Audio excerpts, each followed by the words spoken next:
नमस्कार। आज बातचीत का विषय है गोदान। गोदान उपन्यास सम्राट मुंशी प्रेमचंद का अंतिम और सबसे महत्वपूर्ण उपन्यास माना जाता है, जिसका प्रकाशन 1936 में हुआ था। कब हुआ था? 1936 में हुआ था।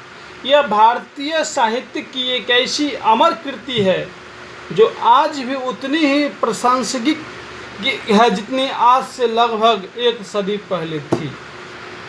यहाँ गोदान की चर्चा हम इसलिए करते हैं कि वर्तमान समय में कृषक जीवन के त्रासदी और सामंती शोषण का यह खुला दस्तावेज है। गोदान का अर्थ है हिंदू धर्म में मृत्यु के समय गाय का दान करना, मोक्ष प्राप्ति का यह जो है एक साधन माना जाता है।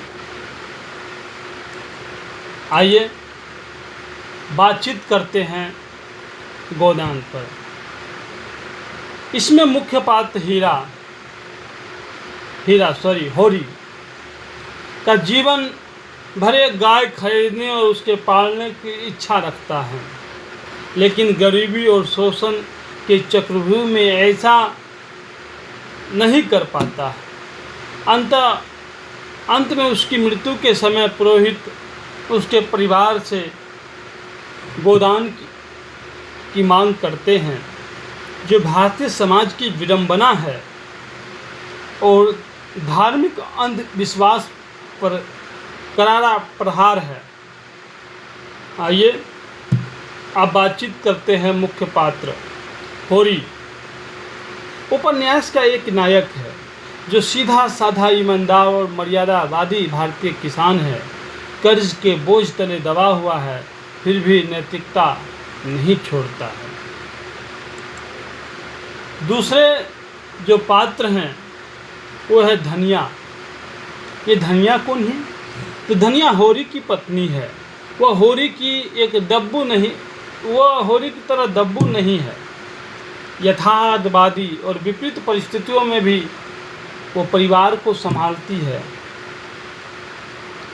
और एक महत्वपूर्ण पात्र और हैं गोबर। ये गोबर कौन है?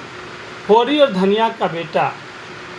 वह पुरानी और शोषक परंपरा के खिलाफ विद्रोह करता है और शहर की ओर पलायन करता है। वह नई पीढ़ी की चेतना का प्रतीक है।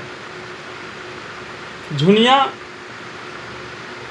कौन है? तो झुनिया गोबर की पत्नी है, जिसे समाज में अछूत माना जाता है, लेकिन धनिया और होरी अपने घर में आश्रय देते हैं।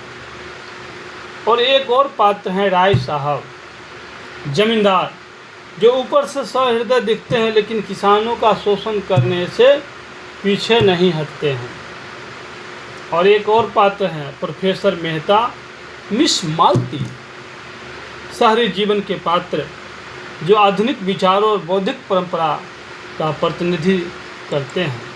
तो आइए आज चर्चा गोदान का हम क्यों कर रहे हैं, इसे समझते हैं।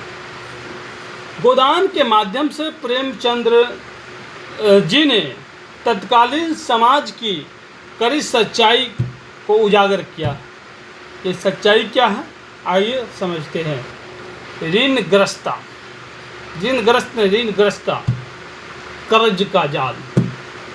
किसान जन्म कर्ज में लेता है, कर्ज में जीता है और कर्ज में ही मर जाता है।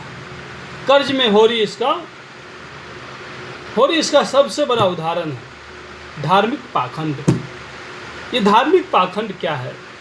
समाज के ठेकेदार और पुरोहित वर्ग जैसे पंडित, दाता, दीन जिस तरह धर्म का डर दिखाकर गरीबों का खून चूसते हैं। नारी की स्थिति। गोदान में नारी की स्थिति का भी वर्णन है। धनिया और झुनिया के माध्यम से ग्रामीण महिलाओं की संघर्ष और सहनशीलता को दिखाया गया है। गोदान में मौका मिले तो गोदान को देखिए। सबसे पहले हम जो बना रहे हैं वीडियो, इसको सुनिए। और मिस मालती के माध्यम से आधुनिक नारी के बदलते स्वरूप को दिखाते हैं। शहरीकरण का प्रभाव। गांव को टूटना और युवाओं को रोजगार की तलाश में बाहर निकलना, यह शहरीकरण का प्रभाव है। संक्षेप में समझे तो नारी की जो स्थिति है वह इस कहानी में, इस गोदान उपन्यास में बिल्कुल स्पष्ट है। किसान की जो कर्ज तले स्थिति है यह गोदान उपन्यास में स्पष्ट है। निष्कर्ष के रूप में हम कह सकते हैं गोदान केवल एक उपन्यास नहीं बल्कि भारतीय ग्रामीण समाज का महाकाव्य है। प्रेमचंद ने आदर्शवाद को छोड़कर यथार्थवाद का दामन थामा है। इसलिए इस अत्यंत दुखांत ये कहानी आज भी हमें यह सोचने को मजबूर करती है कि क्या आज का किसान वाकई कर्ज और शोषण के जाल से मुक्त हो गया है, जिसका दर्द होरी ने झेला है। कमेंट बॉक्स में ज़रूर बताएं। धन्यवाद।